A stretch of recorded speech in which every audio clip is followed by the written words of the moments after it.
حدیث نمبر 29۔ حضرت ابن عباس رضی اللہ تعالی عنہما سے مروی ہے، حضرت معاذ رضی اللہ تعالی عنہ نے فرمایا، مجھے نبی اکرم صلی اللہ علیہ وسلم نے یمن کی طرف بھیجا تو فرمایا، تم ایسی قوم کے پاس جا رہے ہو جو اہل کتاب ہیں، ان کو اللہ تعالیٰ کی توحید اور میری رسالت کی گواہی کی دعوت دینا، بس اگر وہ تمہیں یعنی تمہاری بات مان لیں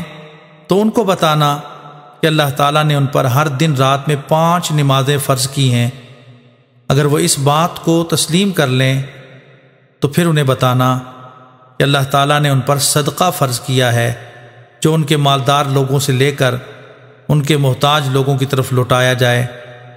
پس اگر وہ یہ بات مان لیں